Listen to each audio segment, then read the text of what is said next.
Now, can you imagine running 32 marathons over 32 consecutive days across 32 counties? I can't, but I know a man who can. Paul Tyrrell, how are you, sir? Not too bad. So you must be absolutely off your head crazy to do this. No, not really. Take it in my stride. How did this all come about? Well, a friend of mine just sent me a text message, 31st of May last year, with a mental idea, and I said, sure, I'm mental anyway, let's go for it. That was basically it. So what's your background then? I've run a few marathons. Just sort of got into it late in life. I think it was about 37, 38. I just decided to go for a run one day. Bit of a Forrest Gump moment, and that was it. Yeah. I've done about 8 marathons since, about 9 half marathons. What about the training period then to get ready for this one? Obviously a lot more hard work must go into it. Yep, and with the long hard winter we had, it wasn't easy, so you were getting out with loads of layers of clothes on, running in ice and snow, and just trying to find somewhere where you wouldn't break your neck. But really this year, particularly once we get into January, sort of put the foot down. I've done about 2,300 miles so far this year. And obviously when you're doing this, there's obviously a charity element to it as well. You're out there to raise a few quids. Tell us about the charity you're backing. Well, it's a Children's Cancer Unit charity. They support the unit up in the Royal. They provide a lot of background help for the kids and sort of positive distractions for themselves and their families. They get out and do things. They go on trips and family sort of get-togethers, fun days. They help with providing equipment to the units because, you know, the NHS isn't always that budgetary control. They don't get everything they need. So we're hoping to raise, well, as much as we can. We'll have a target. Whether we reach it or not, that's another thing. And if we do reach it, we'll be able to buy a piece of equipment for them that they really need. Brilliant. Now there's a team of you doing this, isn't there? Yeah, there is. There's a good squad on board. People will be coming on different days. People run on weekends. There's a few guys will be there more or less the whole time. Yeah, there's a core squad and people in the background organising sort of the fundraising and the project management. Certain people, certain ladies doing things for us in their free time on top of their own jobs. It's just taken off like a rocket, to be honest. Talk us through the days then. Day number 1, where do you begin? How does it all start?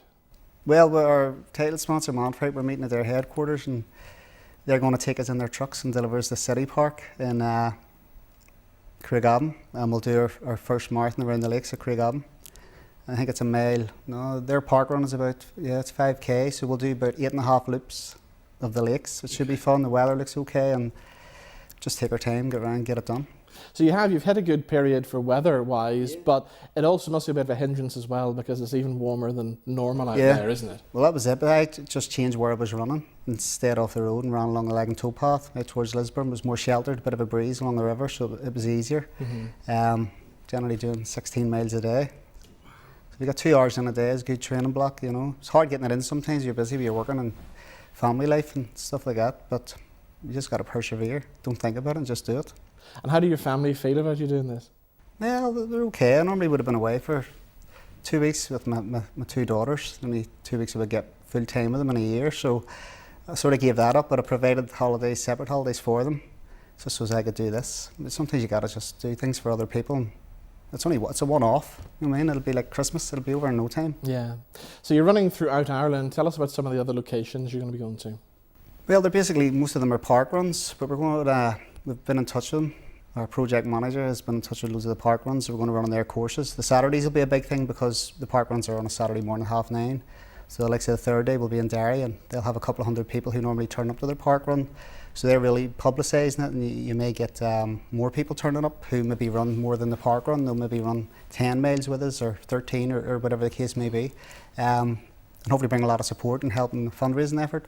But all over Ireland, park runs have been great getting back to us. That they'll be there because with being during the week and other people are working, it's just more or less maybe 1 or 2 of the local runners will turn up just to support us and guide us around the course, even just for half an hour, and then we can continue on. But no, it's been very, very positive. We're really surprised in how it's been taken off. So once you've reached day 32 then, how do you come down? How do you relax? Where do you go straight after? County Antrim's our last day, and we'll hopefully leave from the Children's Hospital because that's all it's for. And we'll run around Belfast and hopefully finish at Mary Peters. And there's going to be a big event there, hopefully all being well, if it all goes well and we get there in one piece and get lots of children along and just make it a celebration, hopefully, and we'll hit our target and it'll be something to celebrate. If people out there want to find out more information and maybe want to get involved with you, maybe want to show up at some of the venues, or more importantly, donate their money as well, how do they do that?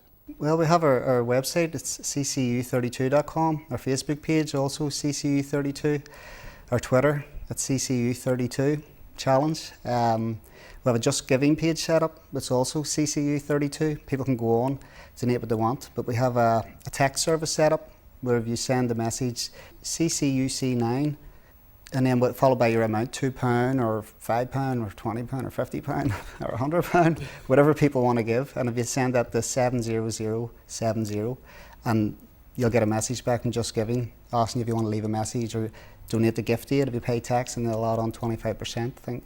And that's probably the easiest way to do it, and we're sort of campaigning, pushing to get that throughout August. If people become more aware of it and they can donate just £2. We get 1,000 people, it's £2,000. We get 10,000, it's 20,000.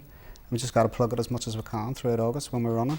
And just this is money that is much needed to help. Oh, it really is. There is a piece of equipment there, a portable ultrasound scanner. I think it's about £90,000, and it would really help where, rather than have to bring the children out of the ward, out of their environment where they're comfortable and they're settled, to another part of the hospital, then the scanner can come to them, and they can even use it out in the community. Maybe some children who can still remain at home, they can bring it to them, and things like that. So it'd make it a lot easier for the children.